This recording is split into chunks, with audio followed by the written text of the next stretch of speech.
Akan membahasnya bersama dengan narasumber yang sudah hadir di studio BEI IDTV. Sudah ada Pak Taufik, Deputy Chairman M Corp. Selamat siang Pak Taufik. Selamat siang Pak Wilson. Siap. Pak Taufik, ini tentunya kabar bagus buat kita di mana Indonesia ini bisa naik satu peringkat jika dibandingkan dengan tahun lalu untuk ekonomi syariah. Sebenarnya perkembangan industri ekonomi syariah sendiri seperti apa Pak? Sebenarnya kalau kita lihat dari per sektornya terjadi perkembangan yang pesat ini kan. Karena kalau kita lihat sebenarnya dari State Global of Islamic Economy Report, itu kan kategori sektornya itu adalah ada keuangan, ada pangan, kemudian ada fashion, terus kemudian ada pariwisata. Nah, itu adalah sektor-sektor yang memang di-cover oleh studi tersebut ya ini. Nah, tapi ini berbeda dengan sebenarnya yang kalau kita lihat kategorisasi dari efek syariah yang diterbitkan oleh OJK ini kan. Di mana mereka coverage-nya itu bisa sampai kayak sektor energi, termasuk kalau kita bicara sektor energi kita bisa bicara batu bara, kita bisa bicara mengenai kayak kelapa sawit ya gini kan. Yang kita tahu sebenarnya itu adalah salah satu sektor yang dominan. Cuma yang bikin penasaran banyak orang ini kan, tadi seperti yang kita lihat di berita kayak gini kan. Sebenarnya sudah 69% ini kan efek syariah ini kan. Tapi kapitalisasinya itu baru 23% ini kan. Padahal kita membayangkan ini kan, padahal di dalam efek syariah tersebut gitu kan. Itu ada perusahaan seperti kayak Bumi Resource, itu ada kayak Adaro gitu kan. Ada perusahaan, bahkan ada Astra Internasional kayak gini kan. Itu masuk kategori efek syariah sebenarnya.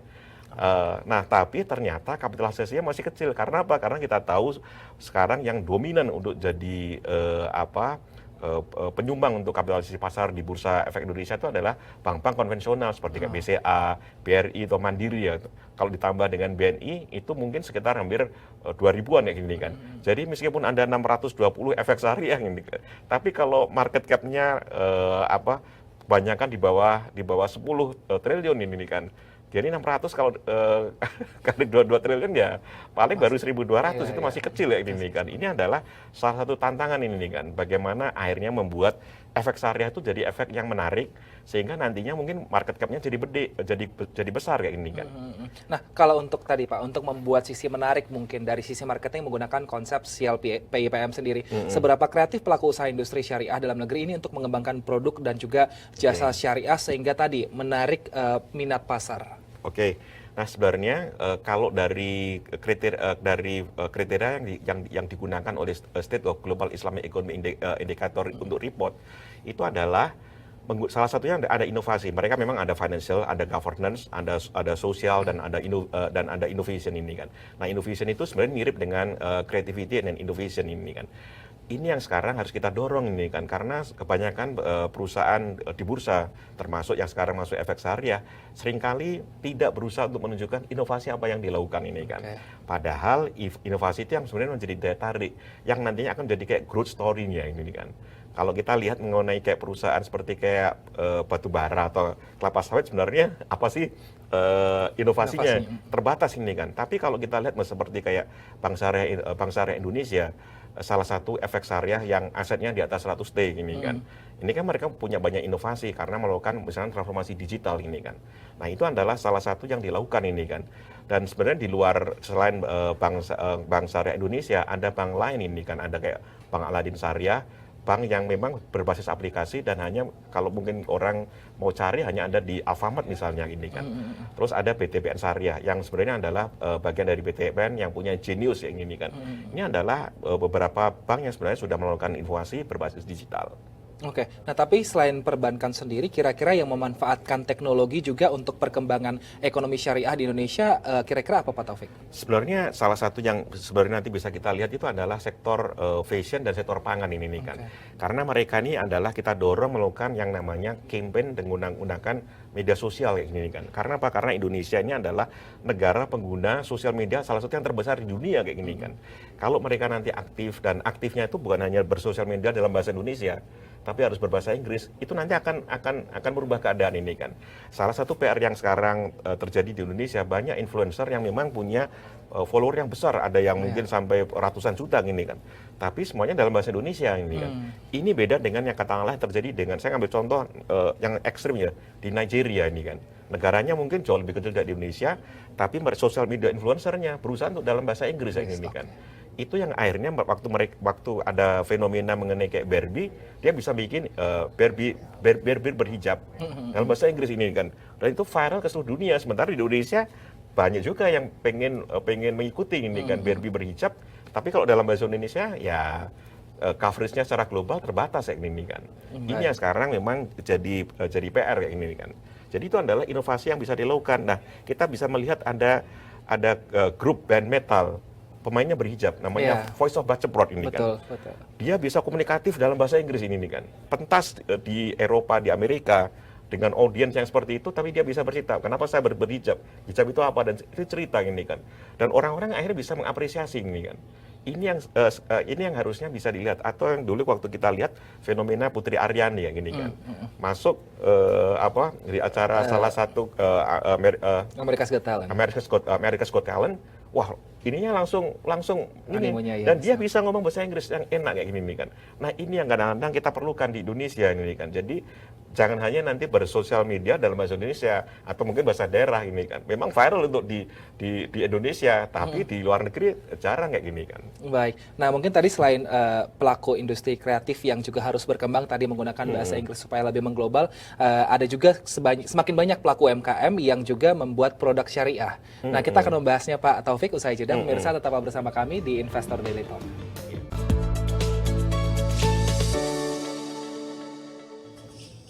Terima kasih masih bersama kami di Investor Daily Talk pemirsa. Kita lanjutkan perbincangan kita dengan Pak Taufik, Deputy Chairman M Corp. Pak Taufik, mengenai SGIE 2023-2024 ini permintaan dunia terkait dengan produk halal ini meningkat signifikan, mencapai 2,29 triliun rupiah pada 2022 dan diprediksi akan mencapai 3,1 triliun US dollar pada tahun 2027. Nah, ini kan menunjukkan pertumbuhan industri yang positif di Indonesia, tercermin dari tadi. Banyak juga pelaku UMKM yang berpindah atau yang mengembangkan produknya terjun ke syariah. Nah, dari sisi entrepreneurship, Pak, sebenarnya bagaimana ini bisa dipupuk supaya berkembang dan juga tidak hanya menumbuhkan ekonomi syariah, tapi juga secara Indonesia juga bisa mampu mendorong perekonomian kita? Oke, salah satu faktor yang mendorong kenaikan peringkat itu adalah sektor pangan halal kayak gini kan. Di mana memang dari kerjasama yang dilakukan oleh pemerintah Indonesia dengan beberapa negara yang lain untuk ekspor produk pangan halal itu memang punya kontribusi ini kan. Jadi ada peningkatan nilai ekspor pangan halal kayak gini. Cuma memang ada PR ini kan, karena tadi ditanyakan mengenai apa sih inovasinya ini kan. Jadi sebenarnya makanan Indonesia itu banyak yang sebenarnya menarik kayak gini kan. Cuma harus dipikirkan ini kan, jangan sampai nantinya kalau mau dijual di pasar negara lain dengan rasa kayak Indonesia gini kan. Misalnya kayak ini adalah pedas level 9 kayak gini kan. Begitu ke luar negeri pasti hanya negara tertentu yang bisa menerima ini kan pedas level, jangankan pedas level 9, pedas level 2 pun orang akan mikir ini pedas kayak gini kan. Nah, ini kita harus meniru apa yang dilakukan oleh kayak Thailand atau kayak Korea. Apakah makanan Thailand atau Korea kalau kita ke negaranya pedas banget kayak gini kan. Tapi begitu untuk konsumsi untuk ekspor untuk pasar global, mereka rasanya disesuaikan ini kan. Sehingga itu akhirnya bisa masuk ini kan. Dan ini yang sekarang sebenarnya jadi PR buat UKM yang pengen ini kan menembus pasar global seperti yang terjadi dengan kayak katakanlah UKM dari Thailand atau bahkan Korea Selatan ini kan. Coba kalau di luar negeri ini kan, kita mau cari pangan dari Indonesia susah kayak gini kan. Sementara makanan dari Thailand gampang, Korea gampang kayak gini kan. Padahal sebenarnya sebenarnya itu bisa kayak gini kan. Dan itu yang paling menyedihkan adalah misalnya kalau kita untuk rombongan jemaah umroh atau haji di Saudi Arabia kayak gini kan, mau cari pangan dari asal Indonesia susah kayak gini kan. Padahal jemaah umroh dari Indonesia itu salah satu yang terbesar di dunia kayak gini kan. Tapi kenapa ini kan mau cari pangan asal Indonesia susah ini kan. Nah, sekarang sebenarnya sudah ada teknologinya nih kan. Dan teknologinya bukan sesuatu yang susah, frozen food ya gitu loh kan. Itu kan bisa dibawa ekspor gampang sekali ini kan. Kenapa itu nggak dilakukan ini kan? Dan itu adalah salah satu yang sebenarnya kalau nantinya kita bisa mendorong UMKM itu bisa melakukan inovasi membuat makanan frozen food tapi sesuai dengan rasa dan selera pasar luar ya ini kan. Kalau dibikin kayak tadi contoh ekstrimnya adalah pedas level 9, ya susah kayak gini kan. Baik, artinya harus menyesuaikan dengan pasar asing juga ya. Nah, tapi tadi yang menarik juga adalah Indonesia ini kan penduduk muslim terbesar di dunia, Pak. Tapi ternyata kalau dari segi ekonomi syariah kita nomor urut 3, kalah sama Malaysia dan juga Arab Saudi. Sebenarnya apa yang menyebabkan Indonesia mungkin belum bisa naik hingga mungkin ke peringkat pertama atau peringkat kedua? Apakah mungkin dari sisi marketing yang masih belum maksimal? Oke, jadi ini saya pernah ketemu dengan CEO-nya dari Dinar Standard yang memang bikin studi dan report tersebut ini kan. Jadi salah satu yang membuat itu dari perbedaan itu adalah di aset keuangan ini kan. Jadi kalau kita melihat ini kan, sebenarnya kalau kita ada perbandingan market cap dari bank-bank di Indonesia itu sekarang bisa lebih tinggi dari market cap dari bank-bank di Malaysia atau Singapura kayak gini kan. Tapi dari segi aset kalahnya jauh sekali kayak gini kan, termasuk di perbankan syariah kayak gini kan, atau mungkin di keuangan syariah lainnya, bisa asuransi atau bisa multifinance, kita kalahnya jauh kayak gini kan. Dan ini yang akhirnya membuat Indonesia ketinggalan. Apalagi sekarang dibandingkan dengan Arab Saudi ini kan. Arab Saudi ini adalah bank-banknya sekarang menjadi bank yang menjadi investor ini kan. Kita tahu kenapa sih salah satu bank di Swiss tumbang kayak gini kan. Gara-garanya apa? Investor dari Arab Saudi bilang kayak gini kan, waktu di acara Bloomberg atau di acara apa gini kan, wah saya nggak bisa nambah porsi saham lagi karena ada pembatasan dari pemerintah Swiss ini kan, harga sahamnya jatuh gini kan. Itu adalah berita yang terkenal. Padahal dia ngomong apa adanya, tapi orang-orang merasa wah itu banknya nggak bisa diselamatkan kayak gini kan. Nah, ini kita tahu nih, coba nih kalau bank-bank Arab Saudi yang sekarang duitnya besar dan apalagi sekarang ada kebijakan baru dari sovereign wealth fund-nya Arab Saudi, itu nanti akan membuat bank-bank Arab Saudi bahkan akan susah dikejar oleh bank-bank dari Indonesia kayak gini kan.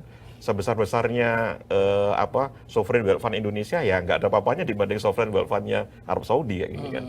Nah, selain perbankan, kira-kira apa juga yang perlu ditingkatkan dari sisi ekonomi syariah Indonesia? Mungkin apakah memang perkembangan pariwisata mungkin yang lebih ditingkatkan supaya bisa mendorong ekonomi syariah ini bisa lebih besar lagi dan juga bisa lebih menjuarai di dunia. Oke. Kalau kita melihat ini kan, nanti kalau kita sekedar mengejar untuk peringkat nomor 1, nomor 2 untuk di daftar peringkat tersebut, mungkin susah kayak gini kan. Kami punya pengalaman dulu waktu membantu Bank Indonesia untuk pengembangan pasar perbankan syariah. Kita nggak usah ngejar asetnya gini kan. Kita menunjukkan itu adalah attractiveness-nya. Atraktifnya di mana ini kan? Itu adalah kalau kita lihat mengenai kayak pertumbuhannya kayak gini kan. Sebenarnya kalau kita lihat per sektor ini kan, pertumbuhannya menarik ini kan, bisa pertumbuhan yang double digit. Nah, ini yang bisa kita lihat misalnya yang sekarang terjadi dengan Bank Syariah Indonesia kayak gini kan. Bank Syariah Indonesia mungkin kalau dari segi aset kalah jauh nih dibandingkan dengan Mandiri ini kan. Bahkan kalah jauh dibandingkan dengan kayak BCA kayak gini kan. Tapi dengan aset yang sekarang kayak ini kan, ini adalah sekarang bisa masuk mungkin nomor 7 ini kan, secara aset kayak gini kan. Tapi kalau dari market cap-nya ini kan, bisa masuk nomor 5, ini bisa mengalahkan katakanlah market cap-nya Bank CIMB Niaga ini kan. Ini adalah sesuatu menarik. Jadi kalau asetnya mungkin kalah, tapi market cap-nya bisa lebih tinggi. Nah, ini yang nanti bisa kita tunjukkan ini kan. Karena apa? Karena ternyata mereka punya growth story yang bagus ini kan. Pertumbuhan laba, pertumbuhan pengguna, pertumbuhan pengguna aplikasi ya ini kan. Ini sesuatu yang nanti kan harus bisa diceritakan ini kan.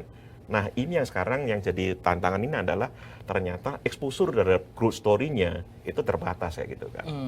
Nah, tapi bagaimana juga tadi growth story-nya selain exposure juga tentunya kita butuh peminat dari investor juga untuk artinya invest di Indonesia, baik itu di sektor perbankan ataupun sektor-sektor lainnya. Untuk menumbuhkan minat investor sendiri ke ekonomi syariah di Indonesia seperti apa, Pak? Nah, orang pasti akan tertarik invest kalau melihat kayak growth story-nya ini kan. Tadi saya terus terang penasaran ya ini kan. Kenapa sih ada 620 efek syariah, investornya hanya 120.000 kayak gini kan. Apakah sebagian besar mungkin investnya di katalah BCA atau BRI atau Mandiri kayak gini kan. Padahal yang lain itu banyak. Kita kalau lihat di daftar efek syariah itu ada Astra International loh, ada Indofood, ada Mayora ini kan.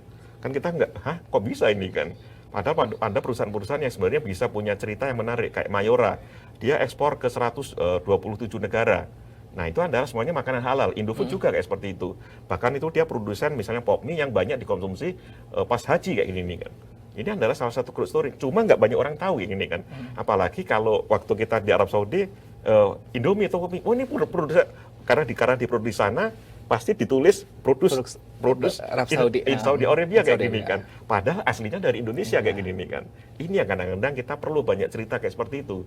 Nah, ini yang dengan cerita seperti itu yang kita harapkan nanti bisa menggugah ini minat potensial retail investor di bidang syariah untuk ternyata sebenarnya kita Indonesia ada rajanya. Malaysia kalau di bidang pangan halal nggak ada apa-apanya kayak gini kan dibandingkan dengan Indonesia. Apalagi Arab Saudi nggak ada apa-apanya kayak gini kan. Kita harapkan semoga story-nya nanti ke depannya ada semakin terexposure sehingga nanti minat-minat investor semakin banyak di ekonomi syariah. Kita akan lanjutkan dialog kita Pak Taufik usai jeda. Pemirsa tetaplah bersama kami di Investor Daily Talk. Terima kasih masih bersama kami di Investor Day Talk. Pemirsa, kita lanjutkan perbincangan kita dengan Pak Taufik, Deputi Chairman dari MCOP. Pak Taufik, tadi kita bahas soal emiten juga mengenai Asosiasi Emiten Indonesia ini yang sebenarnya sudah memiliki komite syariah supaya perusahaan publik yang bergerak di bidang ekonomi syariah ini bisa menjadi pendorong untuk industri. Nah, bagaimana Indonesia memanage potensi yang sangat besar ini sehingga Indonesia menjadi hub ekonominya syariah, Pak? Oke. Sebenarnya salah satu prinsip yang terkenal di Islamic economy atau di syariah itu adalah transparansi ini kan. Dan transparansi ini relevan kalau untuk buat kayak perusahaan publik kayak gini kan. Nah, ini yang sekarang terus terang menjadi PR, bahkan karena saya membantu Pak Hermawan yang merupakan salah satu anggota Dewan Pakar Asosiasi Emiten Indonesia untuk mendorong mengenai transparansi dari perusahaan publik ini kan. Nah, ini sekarang salah satu PR ini kan, ada jumlah yang sangat signifikan. Saya nggak bisa sebutin angkanya ini kan, dari perusahaan publik yang bahkan kena denda. Karena apa? Karena mereka tidak publish laporan keuangannya. Ini kan adalah salah satu PR ini kan. Kalau laporan keuangannya aja mereka tidak publish, tidak cerita mengenai kayak bisnisnya dan segala macam, gimana orang nanti akan tertarik kayak gini kan. Nah, ini sesuatu yang kadang-kadang bikin penasaran. Nah, kalau bisa nanti perusahaan-perusahaan yang katakanlah terdapat dalam efek syariah, khususnya yang merupakan pemain yang kita bilang spesialis lah di bidang syariah, harus menjadi pelopor ini nih kan. Kita melihat sekarang misalnya ada salah satu perusahaan publik bergerak dalam bidang Muslim fashion yang sekarang udah go public kayak gini kan. Kurang menarik apa? Muslim fashion pasarnya besar sekali kayak gini kan. Tapi kenapa kinerjanya kok gitu-gitu aja kayak gini kan. Ini adalah sesuatu yang mestinya menjadi kayak catatan kayak gini kan. Kenapa di tengah-tengah perkembangan pesat bisnis hijab segala macam, kenapa bisnisnya ini kok ternyata kinerjanya nggak kayak gitu-gitu saja kayak gini kan. Ini adalah salah satu yang nantinya kan mungkin harus bisa ini kan. Kenapa nggak mencoba menunjukkan ini kan, apa sih inovasi yang kayak dilakukan ini kan. Kita tahu ada beberapa pemain yang kebetulan memang nggak go public, ada inovasinya. Kainnya adalah kain yang halal kayak gini kan, coraknya atau segala macam ini, dan itu memang harus dilakukan, harus terus kayak diekspos kayak ini kan. Karena apa? Karena itu yang nantinya akan menjadi minat. Oh, ini adalah merek brand dari ini, punya inovasi seperti ini. Nah, Apa yang membuat nanti jadi minat orang akan jadi tertarik kayak gitu kan. Nah, apa yang membuat perusahaan-perusahaan di Indonesia khususnya mungkin yang bergerak di bidang syariah kurang transparansi atau mungkin kurang menjual growth story-nya mereka, Pak? Nah, ini yang kadang-kadang Anda dalam tanda petik nih ya, quote unquote semacam kelirumologi ini kan. Kita ini nggak boleh riak, nggak boleh pamer kayak gini kan. Loh, ini bukan soal pamer ini kan. Kita memang harus melaporkan apa adanya gini nih kan. Ini yang kadang-kadang memang jadi apa ya, semacam kita bilang kelirumologi. Kita memang nggak boleh pamer untuk hal-hal yang nggak bagus lagi nih kan. Tapi ini harus kita menunjukkan ini kan, inovasi supaya nantinya mungkin bisa jadi inspirasi ya gini kan.